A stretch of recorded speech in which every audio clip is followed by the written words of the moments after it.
Primeira empresa que está no título da live, qual que é? É a WEG, né? Bom, a WEG, provavelmente a maior parte de vocês já conheçam, se não tiver em carteira, né? É uma empresa muito interessante, muito sólida, com os números muito bons.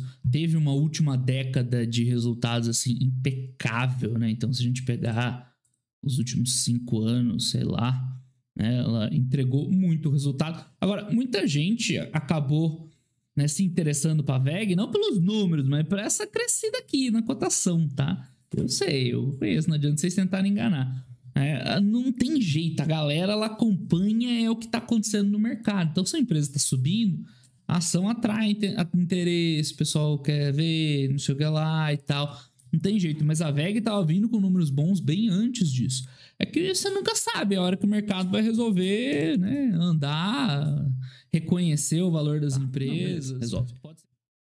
Só olha, a cotação tá subindo, tá indo bem. Cotação tá caindo, tá indo mal. É os números. Não, eu olho os números, eu analiso os resultados. Você não analisa nada, né? A gente sabe a verdade aqui.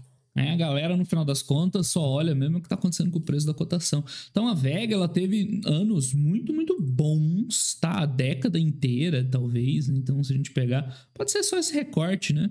Só evoluindo, evoluindo, evoluindo o resultado. Qualquer métrica que vocês usarem aqui, EBITDA... lucro líquido, né? Números muito fortes. Mas foi quando ela subiu sem parar, igual um foguete, que a galera, olha só, tem a WEG e tal. Aí começou a vir a história da WEG, você, cara... Porque, o que acontece?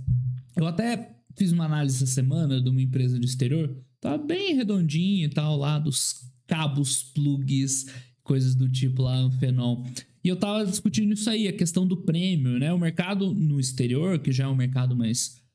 desenvolvido e tal, mais maduro, o pessoal cobra um prêmio dessas empresas muito sólidas que estão sempre crescendo e tal. E aqui no Brasil o pessoal não está acostumado, então quando pega uma WEG da vida que estava negociando, como que tá a WEG hoje? Vamos ter uma noção. Vale 160, o valor de mercado dela é alto, 160 bi. Mas e aí, vamos ver uma geração de caixa na casa de 5 bi, um lucro na casa de 4. Assim, né, umas 30 vezes, um pouquinho mais de 30 vezes é uma geração de caixa, bem grosseiro, né, só pra ter uma noção. Cara, é normal, é o preço lá da Amphenol, basicamente. Né? Só que aqui no Brasil o pessoal não tá acostumado com esse tipo de prêmio nessas empresas aqui. Agora vai pegar a empresa especulativa que tá lá, né, prometendo crescer na loucura para ver o quanto que os caras pagam. Né? Mas enfim, vamos voltar aqui. A gente foca nos números, os números da WEG são muito bons. Então teve mais um trimestre de receita forte.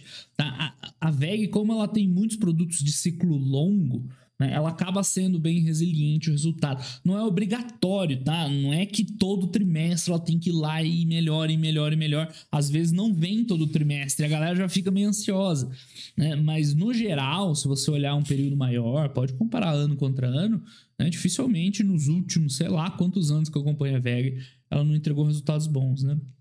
Então, foi mais recorde de receita, de EBITDA, de ROIC alto, de ganho de margem, né? Foi muito forte. Claro, né? Tem que comparar com o terceiro tri do ano passado, ver se foi algum ponto fora da curva, mas, né, no princípio, resultado muito bom, mais um trimestre de bons resultados. Então, a comparação mais normal que normalmente é bom, mas que você faz geralmente é com o mesmo trimestre do ano anterior, para tirar qualquer efeito de sazonalidade, coisas do tipo, tá? Mas como a WEG é uma empresa bem assim resiliente e ela não tem sazonalidade e tal, é legal de ver o sequencial dela também, tá? Então, desculpa, né, eu apontei com o imediatamente anterior, mas é interessante ver tanto do ano anterior quanto o imediatamente sequencial, porque ela não é aquela empresa de varejo sequencial que o quarto trimestre é mais forte quase que o ano inteiro.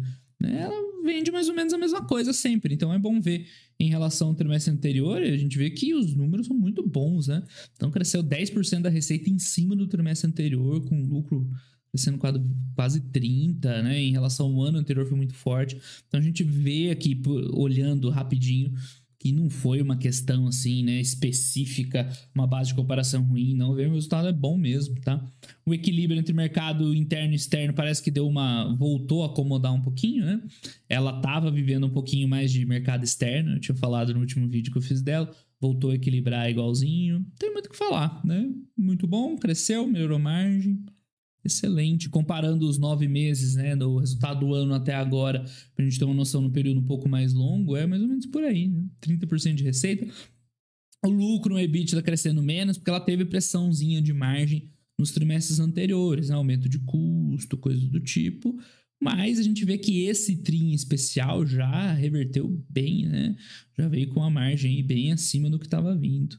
Quer dizer, bem acima não, né? Mais ou menos próxima à margem de 2021 já. Então, né, ela conseguindo repassar provavelmente, né, esses aumentos de custos. Então, receita não tem o que falar, né? Só alegria, só crescendo. A gente tinha destacado o último vídeo que eu fiz dela que parecia ter havido uma inversão no equilíbrio de mercado interno e mercado externo, né? Sempre foi um pouquinho mais no mercado externo, sempre foi um pouquinho mais. Aí nos últimos, né, o mercado interno veio forte, e agora equilibrou de novo, muito perto de 50, né, super tranquilo. Né? Receita em geografias também não tem muito o que dizer, a VEG é uma empresa também, né, ela tanto é equilibrada aqui entre mercado interno e externo, como também vende para o mundo inteiro, América do Norte, Europa principalmente, né, são os locais mais desenvolvidos. Lembrando que a VEG ela vende tanto produto, quer dizer, ela vende uma gama grande de produtos, né? Então, ela vende muito produto para outras indústrias fabricarem os seus, né? E aí é óbvio que você vai vender mais para a América do Norte, para a Europa, que é onde estão essas grandes indústrias que vendem no mundo inteiro. Então, não quer dizer que o mix de venda final delas ao consumidor seja esse.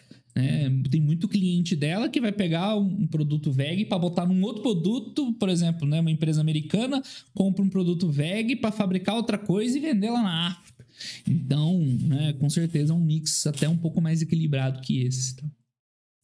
Aí tem questão de câmbio que impacta ela, mas não teve, acho que, né, nenhuma grande mudança de câmbio entre os trimestres, então não mudou, mas isso pode ocorrer eventualmente. Enfim, é que ela divide os produtos em algumas áreas de negócio, então tem eletroeletrônicos industriais, ela explica, né, um pouquinho o que aconteceu, 50% da receita, né, os resultados bons, né, tem muito o que falar. O que mais? Geração, transmissão, distribuição, né, especificamente mercado de energia, isso está bem forte, né, mais no Brasil. Mas no Brasil não, né, vende também fora e tal, ok? Aqui a receita, né? Lembrava que era mais no Brasil. Então, 2/3 mais ou menos. O que mais? Motores comerciais, appliance, né? Aí esse sim é o que você vai colocar, sei lá, motor de geladeira, coisa do tipo. Aí você vende mais pro mercado externo, bom. Né? No mais recente, mais pro mercado externo e tal. Aqui, ó. Demanda comercial, bomba d'água, máquina de lavar roupa, coisas do tipo. E por último, né, tintas e vernizes, que não é bem core business deles, né, não é o principal. Os caras, né, vendem também, é complementar, eles acham que é estratégico e tal, né, também 5% aí da receita. CPV, esse aqui foi um grande vilão da VEG em outros períodos, de outros resultados, no aumento no custo, que é meio normal, porque não tem muito o que fazer, ó, a matriz de custos, mais de 70% vem de matéria-prima, quando sobe matéria-prima, o que você faz, né? Você paga mais caro, você não vai deixar de comprar, você não vai reduzir.